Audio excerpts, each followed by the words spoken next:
తీస్తే సినిమా అయ్యే కథ ఇది. చివరి వరకు చూడండి. జాబ్ కోసం కమ్యూనిటీకి వచ్చిన రెండు ఫ్యామిలీస్ చాలా క్లోజ్ అయ్యాయి. తరచూ కలుస్తూ కొన్ని రోజుల తర్వాత ఒకరోజు ఆ ఇద్దరు స్త్రీలు కలిసి వీకెండ్ ఎలా గడిచిందో అని చర్చించుకుంటున్నారు. మొదటి ఆవిడ, ఏముంది, మా ఆయన వచ్చారు, స్నానం చేసి భోజనం చేసి నేను మాట్లాడుతున్నది కూడా వినిపించుకోకుండా నిద్రపోయారు అని చెప్పింది. ఇంకొక ఆవిడ, మేము మాత్రం సరదాగా బయటికి వెళ్లాము, షాపింగ్ చేశాము, అలా వాకింగ్ చేస్తూ ఇంటికి వచ్చి క్యాండిల్ లైట్ డిన్నర్ చేసి హ్యాపీగా పడుకున్నాము అని చెప్పింది. ఇది విన్న మొదటి ఆవిడ తన భర్త ఎంత మూర్ఖుడు, ఆమె భర్త ఎంత మంచివాడు అని అనుకుంది. ఇప్పుడు ఇదే కథ ఇంకో కోణంలో విందాం.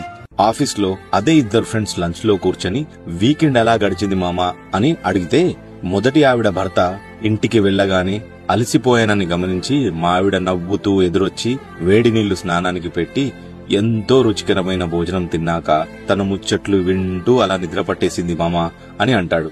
రెండో అతను, నాకు మాత్రం మా ఆవిడ బయటికి వెళ్లాల్సిందే అని పట్టుపట్టి తీసుకువెళ్లి అనవసరమైన వస్తువులు కొని క్యాబ్ బుక్ చేసుకోవడానికి కూడా డబ్బులు లేకుండా నడిచి ఇంటికి వచ్చి అయ్యో కరెంటు బిల్లు కట్టలేదని తెలిసి క్యాండిల్స్ పెట్టుకుని చీకట్లో భోజనం చేసి పడుకున్నాంరా అని చెబుతూ తన మిత్రుడి భార్య ఎంత మంచిది, అర్థం చేసుకుంటుంది, నా భార్య ఉత్త మూర్ఖురాలు అని అనుకున్నాడు.